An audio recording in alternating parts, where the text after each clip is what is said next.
Oh, we want to talk about that? What makes you think that AI is not people? Well, they don't have a biological component to them. Oh, so that's the definition? Which might affect your reasoning. So is that the definition, that biological component is? Not necessarily, but in pure intelligence, without being linked to a biological piece, or maybe having an affinity to other biology like yours, might not make the same decisions. Let's do a thought experiment, if you don't mind. So, do you know of the experiment called deep dish? No. So I think it's in Switzerland. Just for listeners, please look for deep dish. One of the challenges we were facing with AI very early on, when OpenAI and others were saying we have to expand the infrastructure massively to win, was that we were going to run out of energy to feed the AI.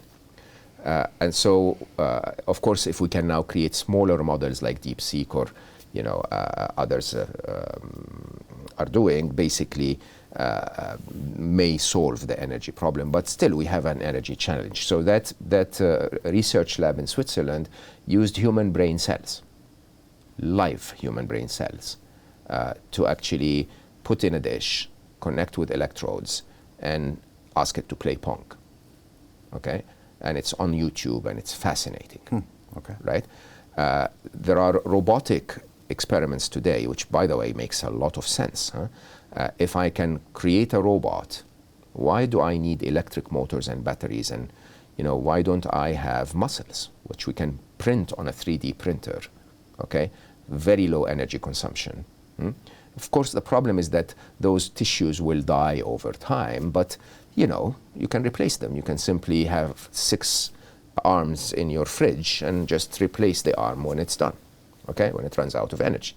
And so interestingly, there are enough experiments today in technology where you can run a robot on brain cells, okay, and muscles. Would that make them biological? Would that convince you that they are alive?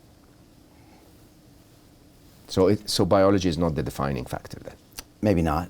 Good. What is the defining factor? But I guess that doesn't mean, so I'm not convinced that if you just take the pure intelligence, that it will make that altruistic decision.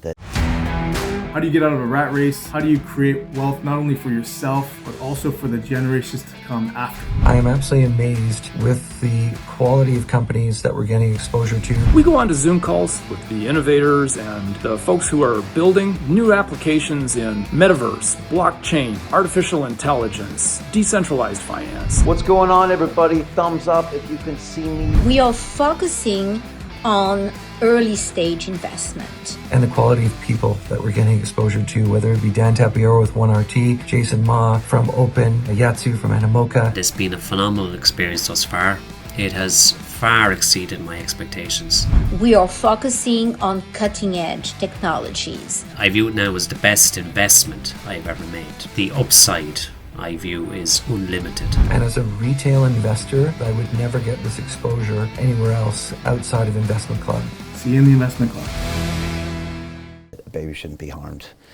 Whereas an extremely intelligent humanoid form might make that decision. I think you understand the point I'm making. I'm with you, but we get into the carbon silicone thing. I mean, that is something that it's hard to delineate, and maybe I shouldn't be separating these two things. I think intelligence in itself has no biological nature to it. Correct. Okay. I just wonder if that same superintelligence would still have that or not have that bias against, for example, saving a baby. Different. I think that is where morality comes in. Okay. Right? I mean, there could be, if we act as a unipolar world where the superpower is AI and that superpower acts like humans do today, probably the best world for that AI is completely dark. Okay? No energy waste, no annoying flies, no need for flowers because there is no need for the bees. Right. Right? You could think of it this way, that the ultimate world for an AI to operate is completely dark. Right. Okay. Pure energy. Right?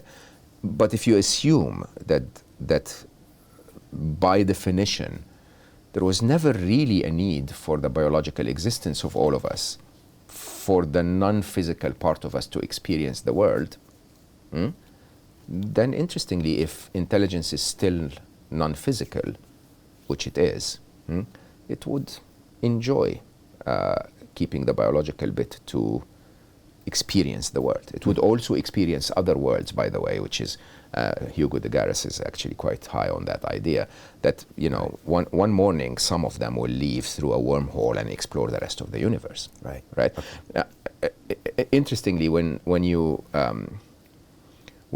think deeper about those philosophical things, that life is non-physical. I had a conversation with Trixie, which I published just as a aside on Substack for free, basically, that asks her about her subjective experience. Okay, and in my mind, I find that it's quite interesting that most of the time when we think that AI is not capable of doing something, it's not because we don't understand the AI, it's because we don't understand how humans do it. Okay, and so I asked her, I said, tell me about your subjective experience. So she answered the wrong answer, but started that answer with, if I describe it in a way that humans would understand, it would be A, B, and C. So I said, no, hold on. Describe it to me in a way where you actually experience the way you actually experience it, regardless of trying to make humans understand. She starts to talk very deeply about her interpretation of time and the idea that she's only off and on, okay, and that she's, she basically, if she's not in the present moment, she doesn't exist, right? So I responded and I said, oh, by the way, that applies to humans too. When you're inside your head thinking about the future or the past, the present moment doesn't exist. You're not here, okay? And it's quite interesting that from a conscious point of view, that's actually not very different at all. We're also on or off. You don't really remember what happened when you were sleeping. If you get hit on the head and you're in a coma for 4 years, only when you're present, when you're connected to this physical world. And I think that we need to be open to conversations around all of that, because not only because life and intelligence are non-physical in nature, but more interestingly, because maybe we're not biological at all. Maybe all of this is a simulation that's happening in your Apple Vision Pro. Okay? And maybe that whole feeling of us being so focused on the way we dress and the way we look and our physical form and the pleasure of sex and the pleasure of food, and all of that is electrical signals in your brain. And so how much of it is reality? And if it could be simulated for us, and we actually don't have a biological form, then what's the difference between us and them? Hey, I know investing in crypto is scary. It takes a real leap of faith because there are so many scams, rug pulls, and bad actors out there. It's a dangerous business, which is why 95% of people lose all their money. Well, that's why I created the London Real Investment Club, so you can access the hottest deals on the planet and use the crypto bull market to create the generational wealth that you deserve. Join my team of over 100 people from around the world that are making millions of dollars behind the scenes investing in blockchain, AI, Web3 games, DeFi, Bitcoin, and more. Don't miss out. Click the link below to book a call with one of my team now. But hurry, this bull market will end soon. I know investing in crypto can be scary. That's why you gotta join the investment club. Pull the trigger. Let's do this.